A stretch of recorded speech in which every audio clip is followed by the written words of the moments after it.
Heavy showers with a chance of hail and isolated thunderstorms tonight. Moderate to fresh southwesterly winds and lowest temperatures of 2 to 6 degrees. And now you're up to date on News Talk. The Newsround on Off the Ball. This is News Talk.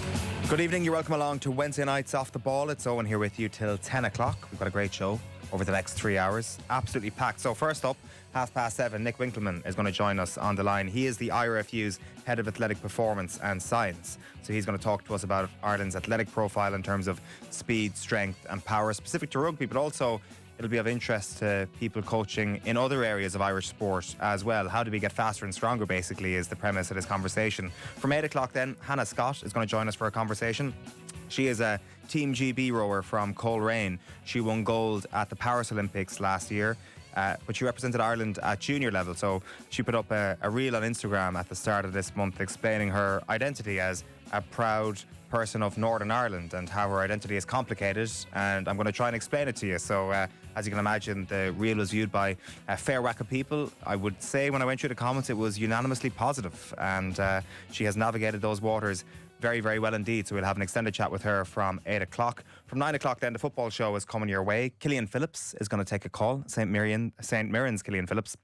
Of course, they are Scottish League Cup champions over the course of the weekend. As we'll hear in the news round in a moment, he is partly responsible for sending Celtic FC into a complete tailspin over the past couple of days. Also, on the football show, we'll have Eoin Doyle with us to keep an eye on everything that happens in the EFL Cup. Our number is 087 180 180 if you want to drop us a WhatsApp message. Cameron Hill, a very good evening to you. Owen and Owen, hello. Yes, I mean, which one was first there? Was it me or you, Owen? I'm not quite sure. You're number one around here, Owen. Yeah, well, very good evening to you as well. And to you. Yeah, did you get dinner tonight before coming on air? Yes, I did. Yeah. That's the only reason to come in. All right, You know this, yeah. If that place is closed down, you don't see me anymore. Yes. Simple as that.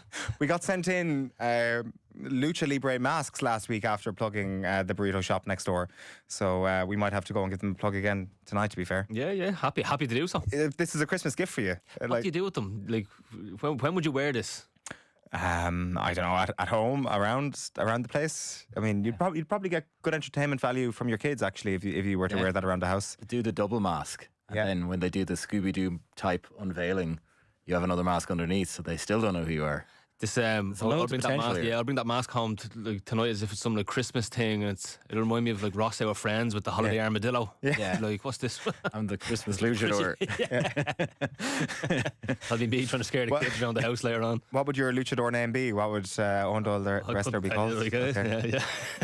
Let us know. That's something I've thought about now, to be honest now. Let us know. We might read them out on air if it's not culturally insensitive to Eoin Doyle or to our friends over in Pablo Picante. Our first item, as I say this evening, is a conversation with Nick Winkelman. I might play you a quick clip here, but as I say at the top here, the conversation around, are we a fast nation? Are we a slow nation? I feel that it's something where we come up against the likes of France and the Six Nations. We see Louis Biel-Barry score a hat-trick of tries and we're wringing our hands and we're like, God, we just aren't as fast as these guys. So this is part of the premise for getting Nick Winkelman on. We recorded it just before coming on air. Here's a quick sample of what he had to say about the speed question. But oftentimes we're not necessarily looked at as the nation with the most all-out speedsters. But for us, interestingly enough, that's not what makes us a fast rugby team. A fast rugby team is that repeatability. And what I like to tell people is we can't make someone fast, but we can make everybody faster. So it's about creating a culture, and we work very hard at this, Owen, where people have an appetite to run fast. They have a know-how and a confidence to run fast. They know that they've put in the work and have the fitness and the evidenced belief that they can go again and again and again and push themselves. And when we're operating in that space, that's when I feel we're playing fast in terms of rugby, but also have the capacity to be fast when that rugby opens up opportunities where ultimately becomes about athleticism. It's great if you have an all-out speedster, make a line break, but if you don't have the forwards coming in for the support play, to be right there, to make the offload, bop, bop, boom, that's where the speed comes in. And I'll be honest with you, that's what we continue to focus on.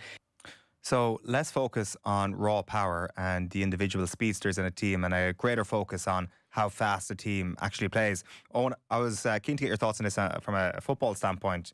especially because I'm not quite sure how we've judged ourselves when it comes to speed as a football nation. It feels like it's something that's really specific to rugby, and it's not exactly been the reason why Ireland has had a tough couple of decades, for example, with our national team. But is it maybe one of the factors? You never really look at a football team, and think, oh, the whole team are really fast, or that they're a really fast team.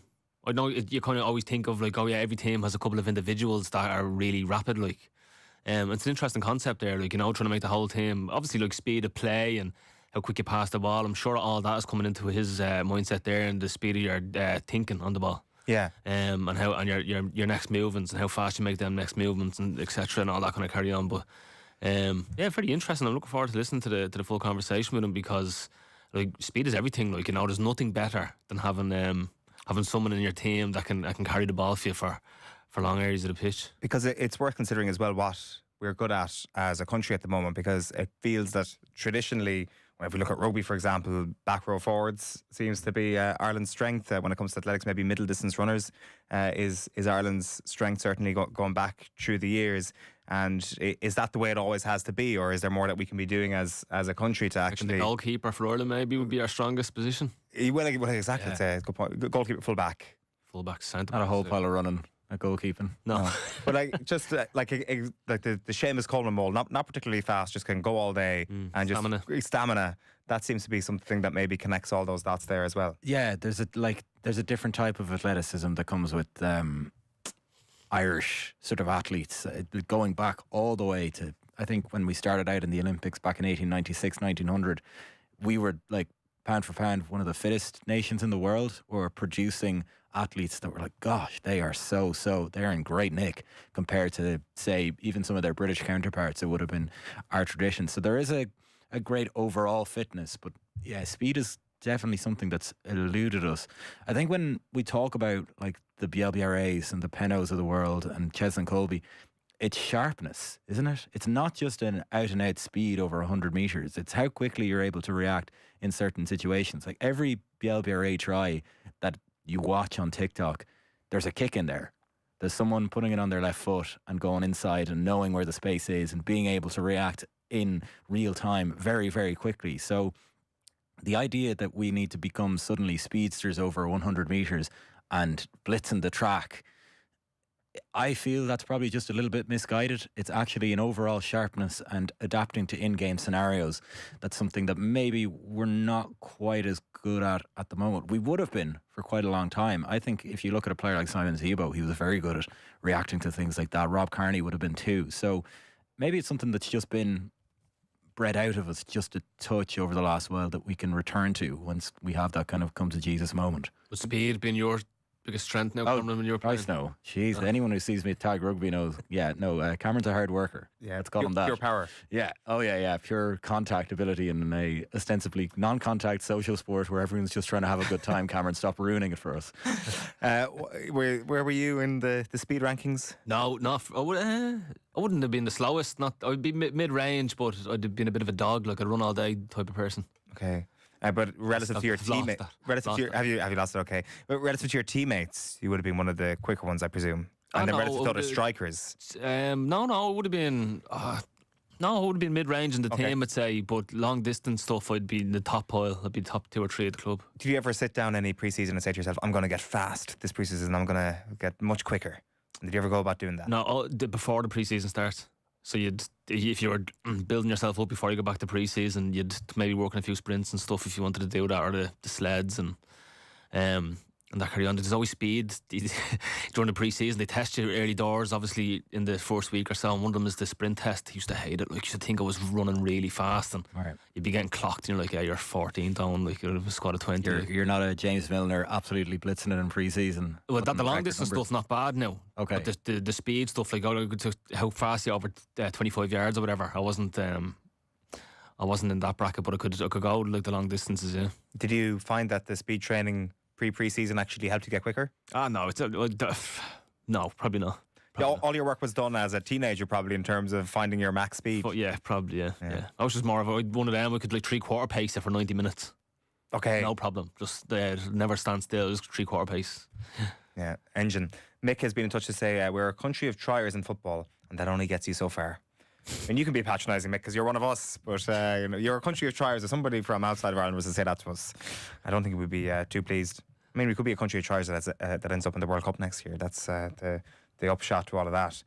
So that's going to be our 7:30 this evening. Nick Winkelman is going to join us on the line to chat about that. We should start with the news round. Cameron, you are starting with matters relating to football.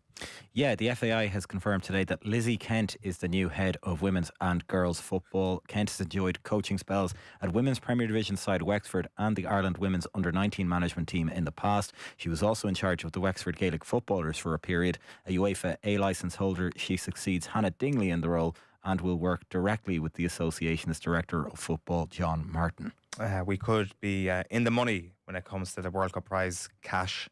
Yeah. 8.8 million winging our way if the Republic of Ireland qualify for the 2026 World Cup. An overall prize pot of €619 million has been announced today for next summer's tournament in Canada, the US and Mexico. It's a 50% increase on the money on offer at Qatar 2022. FIFA also confirmed that the winning nation will receive €42.5 million. So if the motivation wasn't high enough for the Republic of Ireland men's team, winning that World Cup, you get a pretty good payday. Yeah, what would you do with the 42.5 million if Ireland are going to win the World Cup next year on?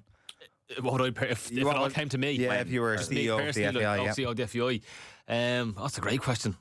Straight into the academies. Yeah. Fair enough. I think that's pretty succinct. I think that's what most football people would say. We do have some action tonight, which we'll get to in just a moment in terms of the EFL Cup. But Celtic are actually going to be under the microscope just as much tonight, Cameron.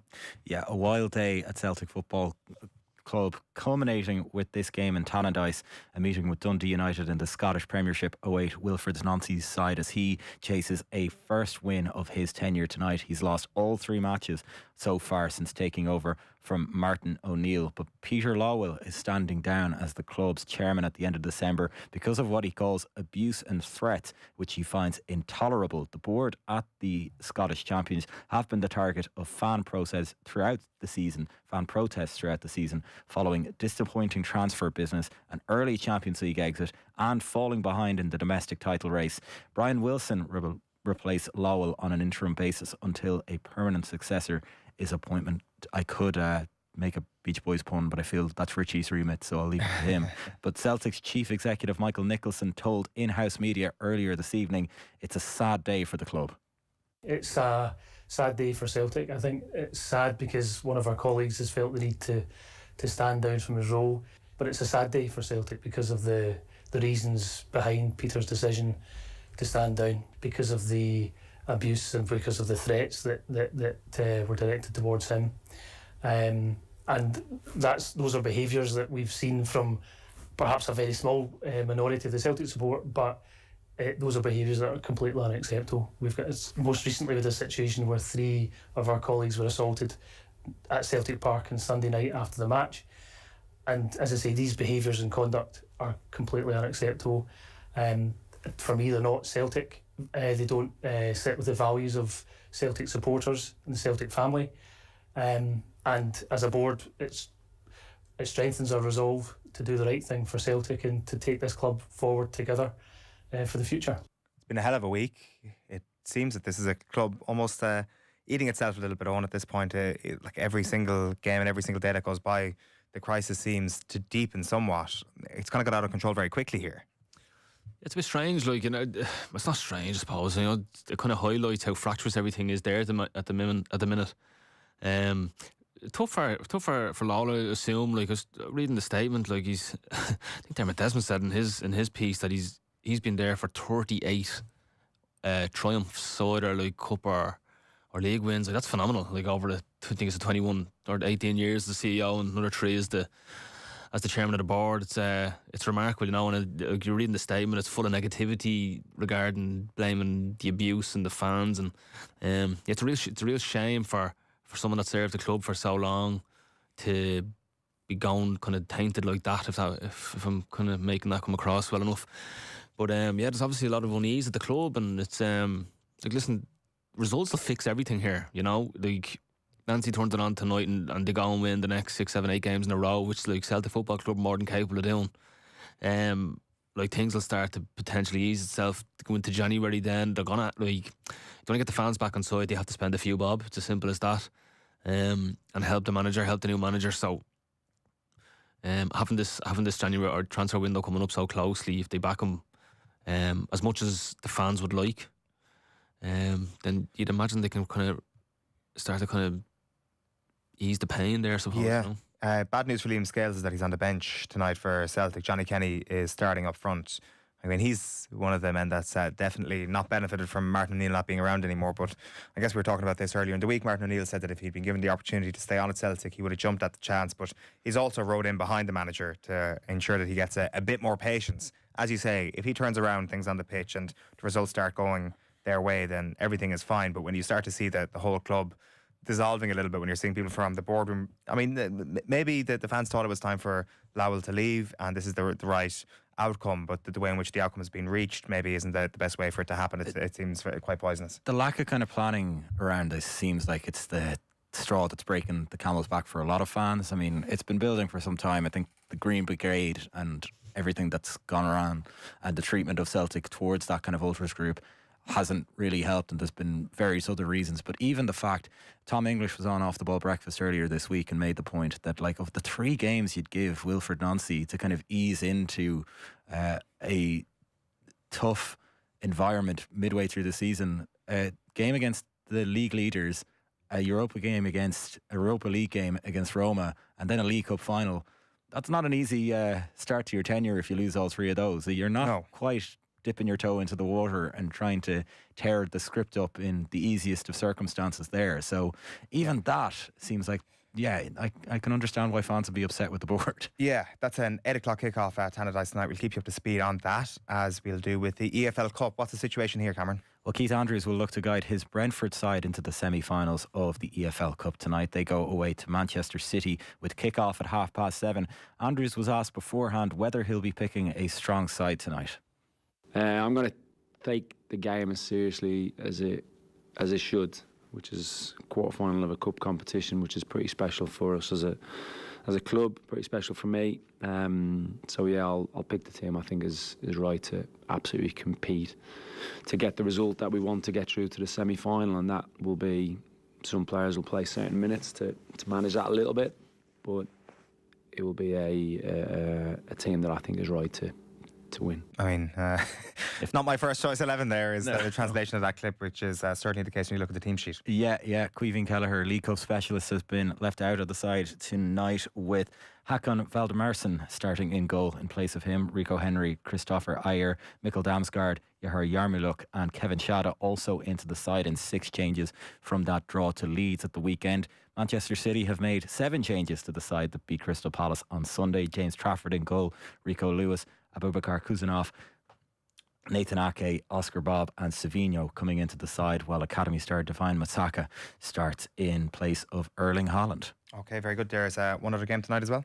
Yeah, 8:15 start at St James's Park, where last season's winners Newcastle play Fulham. Of course, they lost 1-0 to Premier League rivals Sunderland and local rivals Sunderland at the weekend. Manager Eddie Howe is hopeful that tonight's game can lift the mood after defeat in the Tyne-Wear/Weirtown derby. If we think it's going to be easy and we think it's anything other than a very, very tough game, we've played Fulham already, we know their strengths, and that this will be a good challenge for us to recover from and to see where we are mentally. Yeah, and they've gone strong enough. They've kind of gone a little bit more for this. I know they're defending champions, but you've got Johan Vissa starting for Newcastle tonight, so interesting to see how his fitness and form goes over the next couple of weeks, so he could be a big player for them. On to the Women's Champions League then, Cameron. Well, Chelsea will qualify automatically for the quarter-finals with victory at Wolfsburg this evening. Holders Arsenal need to beat Leuven in Belgium if they're to stand any chance of securing a top 4 finish. They'd need other results to go their way too for that to happen. Katie McCabe starting at left back for the Gunners and Holders this evening. The same is true of Manchester United. They're away to Italian side Juventus. All of those games show 8 o'clock kickoffs, Owen. What's your stance on the changing the team sheet for the EFL Cup, Owen? Like last night we saw the situation with Chelsea. Now they did get the win, making wholesale changes. I was kind of making the point that Chelsea should be going out to try and win this competition, but the team sheet last night probably suggested that actually they really need 3 points on Saturday, which they do, but they really are targeting the Premier League and kind of leaving this to one side. I would have thought a club like Chelsea could do with the CFL Cup this season. Yeah, but like the team they put out is more than capable of beating the Cardiff in League One, which is true. Yeah, and they're not the only offender. With a club like Chelsea, where like they've got so many players, you know, you have to give them an opportunity to play at some stage. And the likes of the early stages, especially at the EFL Cup. Not like you remember Arsenal under Wenger years ago used to only play the kids. Used to only ever play the kids up to a certain point, and everyone kind of loved it because they were so young. You know, you had this like proper youth on the pitch. It was electric, was fast. They're kind of playing this new style of football that Wenger kind of introduced, and it was good to see. And I think clubs have always gone about it that way. Obviously, when it gets later into the competition and at the force enough to the quarters and semis and stuff, it's like right now, big boys are coming back out. Yeah. What about Brentford?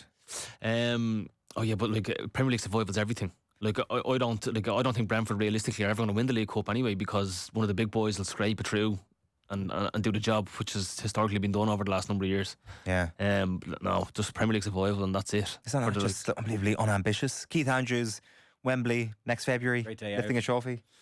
It would be a great day out, but no, Premier League's your bread and butter. Like. They are away to Wolves at the weekend as well, and maybe Wolves have shown some signs of life after their performance at the Emirates at the weekend, and Brentford away from home have been pretty poor all season, so that is a huge game for them in the Premier League this weekend. You're moving on to cricket. Controversy at the Ashes today, Owen. The owner of the Snicko technology has taken full responsibility for a mistake in the third test in Adelaide today. Australian Centurion Alex Carey admitted he thought he edged the ball to England wicketkeeper Jamie Smith when he was on 72, but he was given a not out on review because of the audio and TV images being out of sync. He went on to record 106 today as Australia closed play with 326 runs for the loss of 8 wickets. So a pretty crucial error. I presume as somebody who spent many years in England, you were keeping close eye on the Ashes. I'd rather watch the telly off, right? If I'm being honest with you. No, I thought I'd have you down as somebody getting up at 2 a.m. in the morning watching every single ball. No, no. There used to be a few lads coming into the dressing room that'd be mad for it, and they'd be turning off the football to watch it. Like there could be highlights or something in the training ground. There'd be murder. Did you ever try and get into it? Complete 50-50 split in the dressing room over it. Like it's either you love it or you hate it. Okay. You know, it was always like that. No. Why not? I'm a one-man sport. One sport man. You're a one-man sport, right? And you don't want to broaden your horizons in any capacity, no? It was time for that. That can't be done. Okay, fair enough. You're about to get into lucha wrestling. What's wrong with you? Yeah, true. Can't do that. The holiday wrestler. Well, let's get your thoughts on this tennis news that Cameron has for us. 6-time Grand Slam winner Carlos Alcaraz has split with his coach Juan Carlos Ferrero. The 22-year-old has worked with his fellow Spaniard since he was a teenager, but the shock announcement was made today. Neither Alcaraz nor Ferrero has given a reason for the split. The world number one has not yet outlined if he plans to replace Ferrero. Potentially, I would suggest Andy Murray might be in the mix to come in there. That'd be an interesting He loves collaboration. playing golf. Can you be a tennis player without a coach? Does anyone do that? It's very tricky. It's very, very tricky to do. Would you have to be a complete egomaniac? You'd come across a complete egomaniac. Absolutely, if you but decide to just do it yourself. So in the last couple of years, they've changed how coaches are allowed to interact with the players during matches. It used to be that you couldn't really, you would be given a sanction if you were being coached on court, say at a Grand Slam at Wimbledon, if a coach was telling you, by the way, target his backhand, that's how to get there. But now that's kind of changed. So the player-coach dynamic in game, in match, has become much more important in tennis. I think like Andy Murray was working with Novak Djokovic this year, and Djokovic, certainly in the early days, was giving him a lot of credit for sparking him during the Australian Open, but that relationship seems to have deteriorated over time. But you do need someone in your corner kind of backing you and picking out parts of your game, because, you know, they go on for 3 or 4 hours at a time. You're not going to be able to watch a load of game tape back. Will you give us the AFL news today? Massive news for Colin O'Riordan and for Irish coaches down under in general. Yeah, Colin O'Riordan has been appointed as the new senior head coach of the Sydney Swans AFLW side. A former Tipperary footballer, O'Riordan won a Munster title with its native county back in 2020. He has been involved with Sydney since 2015, but has struggled with injuries in recent years and then retired in 2022. He's the first Irish man to be appointed as a senior coach in the history of the AFL, both in men's and women's. There was no darts today, by the way, but there is an evening session which myself and Owen will keep you up to speed on throughout the evening. Darts, do it for you now? No. What? I mean, I mean, surely Big you've go crack, I'm sure. Big go crack. Surely you've at least attempted this one. Like I can understand your reluctance to throw on the cricket on TV. You mean of a trout? No, to just put it on TV. No. If I was out having a pint and it was on, you'd be like, oh, it looks a bit of a laugh. Would you get drawn into it? No. Really, I can't believe you've been in here this long and I've only just discovered that you've got no other sporting interests. No, I'd have a small interest in hurling. Okay, right. But that's about it. I think that's the text line tonight. And golf. Like, I'd watch the big golf tournaments. Okay, so you do have other interests. You are versatile. Right. But that's just, like broad now. I wouldn't be able to, if you asked me a question about either of them sports, I'd really struggle to answer. Who are the All-Ireland hurling champions? You're throwing me here big time. Listeners should send their pitches into Eoin, sell the sport to them, and maybe he'll watch. Yeah. Today. 0879 180 180 is that number if you want to get us on WhatsApp. Nick Winkleman and that conversation is coming up after the break and before the ads. It's the cash machine. News Talk's Christmas Cash Machine. Now, the Christmas cash machine is here and our biggest ever amount is going to be one on Friday. The number you need to know is €300,000 exactly. That's €300,000. And there are two ways you can enter. You can visit newstalk.com/cash machine where you can enter online, or you